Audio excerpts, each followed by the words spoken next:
जय यीशु ख्रिस्त में मेरे प्यारे भाई और बहनों, मेरी आवाज साथियों, फिर से आप लोगों के सामने साल की अंतिम दिन 31 दिसंबर में आप सभी को मैं स्वागत करता हूं।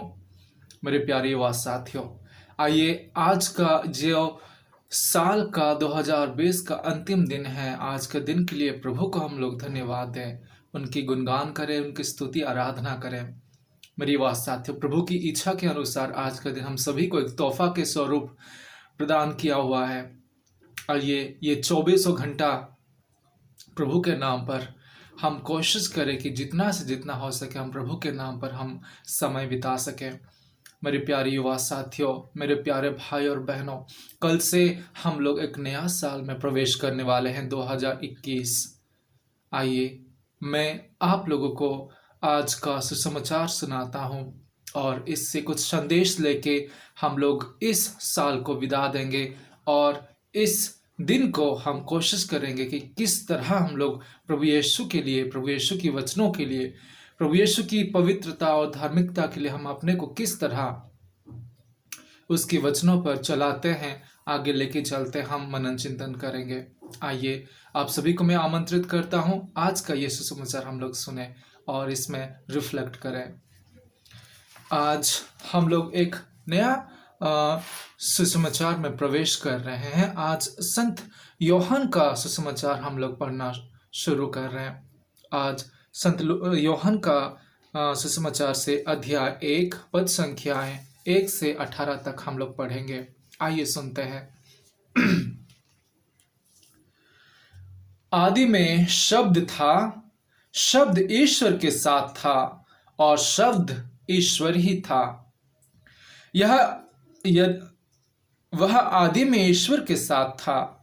उसके द्वारा सब कुछ उत्पन्न हुआ और उसके बिना कुछ भी उत्पन्न नहीं हुआ। उसमें जीवन था और वह जीवन मनुष्य की ज्योति था।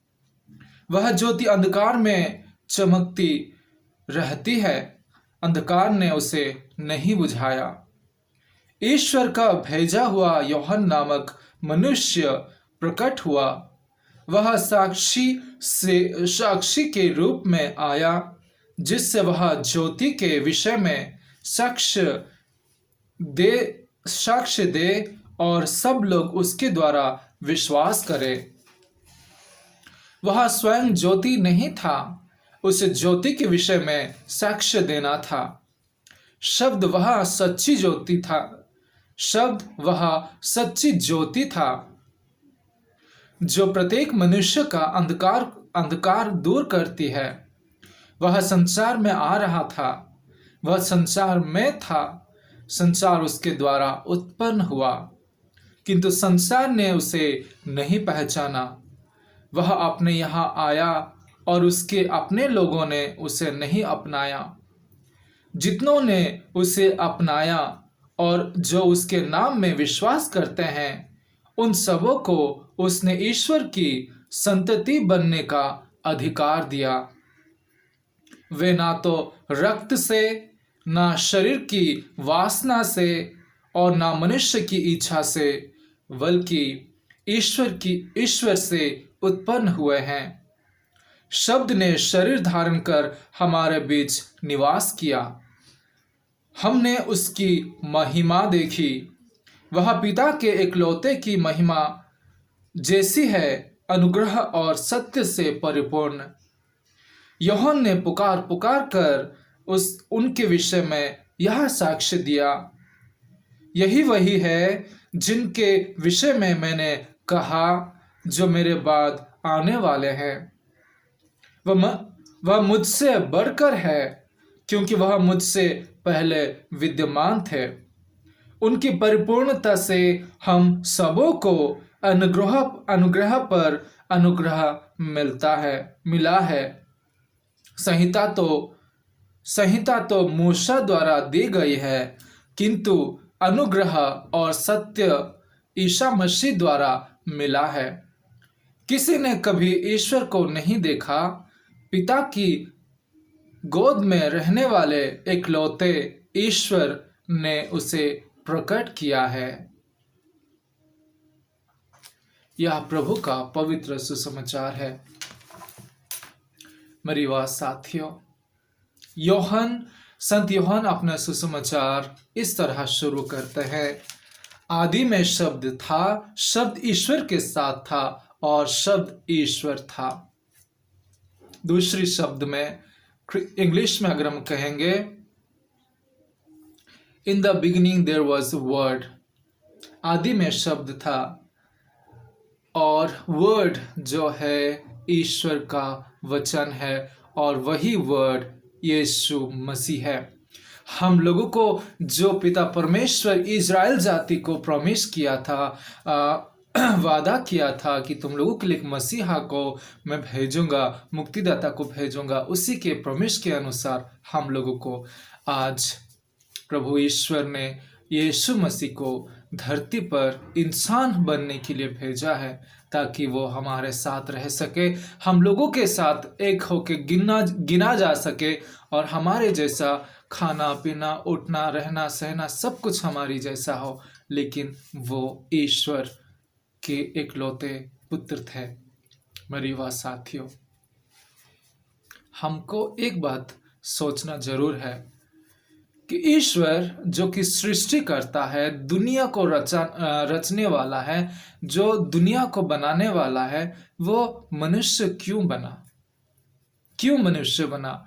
अगर वो चाहता तो सब कुछ एक क्षण में सब कुछ बदल देता, पाप को मिटा देता, शैतान को नष्ट कर देता, हम लोगों को स्वर्ग बुला लेता, हम लोगों को पाप से छुड़ाता, एक क्षण में, चुटकी में कर देता प्रभु ईश्वर।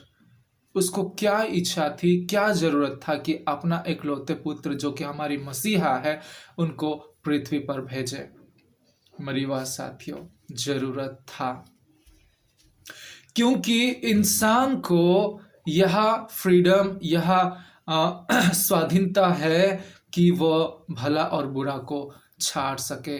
और इंसान क्या किया? बुराई को छाटा, बुराई को अपनाया, बुराई के साथ चलना शुरू किया और ईश्वर को भूल गया। जो ईश्वर मनुष्य को इतना प्रेम से बनाया था, इतना अपने हाथों से बनाया था, ईश्वर मनुष्य को अपने प्रतिमूर्ति में बनाया था, वही मनुष्य उसकी बनाने वाले ईश्वर को भूल गया। और हम लोग पुरातन विधान में पढ़ते हैं, कितने नबी लोग आते हैं, कितने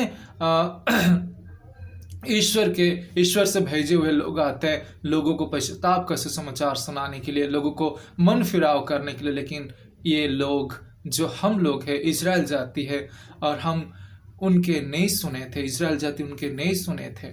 सबको अत्याचार करके किसी की हत्या की, किसी को अपमान किया, किसी को निंदा दिया, किसी को भूतग्रस्त है, किसी को पागल है बोल के उन लोग कह के रिजेक्ट किए।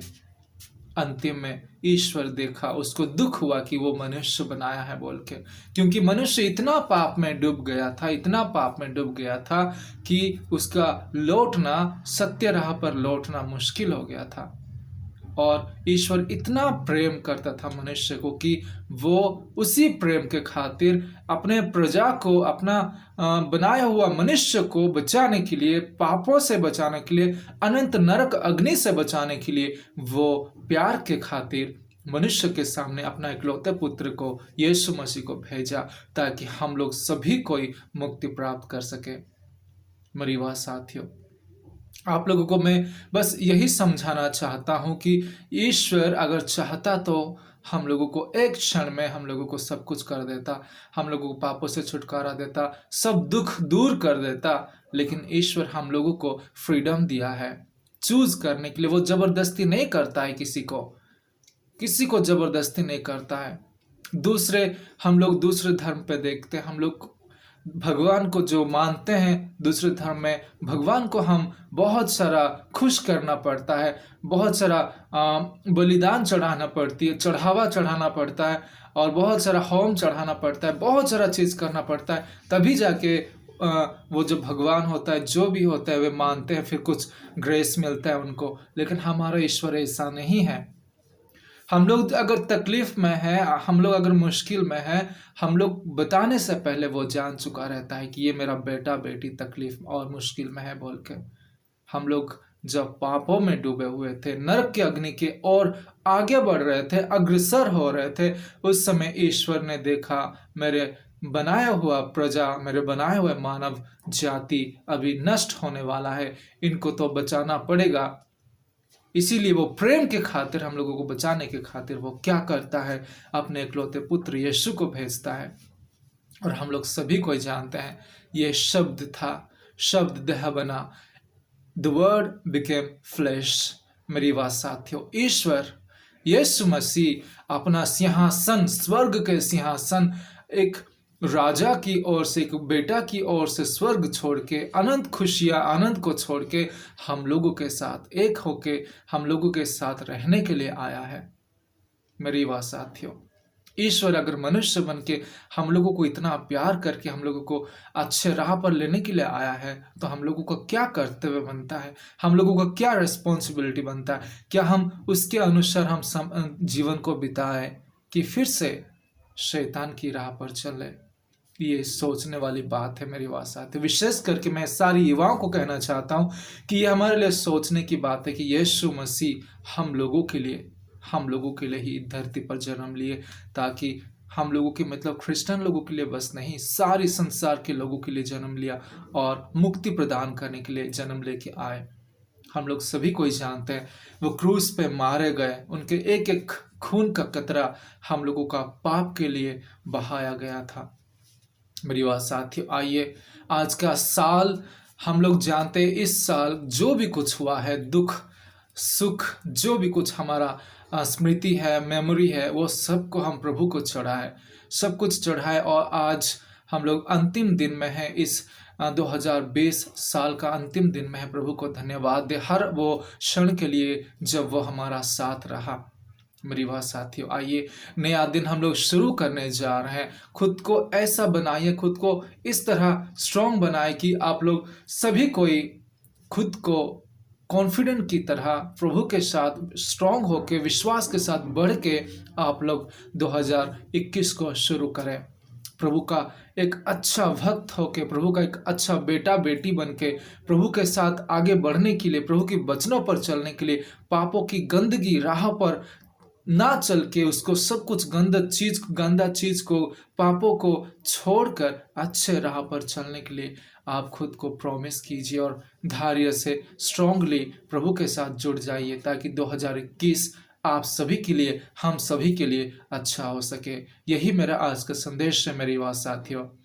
ईश्वर मनुष्य बना आप और मेरे लिए, ताकि हम लोग नरक में ना सड़े, ना जले अनंत काल तक, लेकिन स्वर्ग में हम अनंत सुख और आनंद भोग सके, प्राप्त कर सके। इसलिए ईश्वर हम लोगों को बचाने के लिए प्यार के खातिर मनुष्य बना।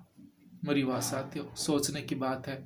2021 आप सभी के लिए अच्छा स्वास्थ्य लाए, अच्छा करियर लाए, अच्छा सक्सेस लाए, आपका परिवार में शांति हो, ईश्वर का वचनों के अनुसार आप लोग सब चले, ईश्वर के साथ, प्रभु यीशु के साथ आपका जीवन बिताए। और यही मेरी प्रार्थना है कि आपका 2021 साल बहुत अच्छा मंगलमय हो, ईश्वर के साथ आगे बढ़े और आगे बढ़ते जाइए। मेरी बात साथियों, happy new year in advance, और आप सभी को ईश्वर की कृपा प्राप्त हो। जय यीशु।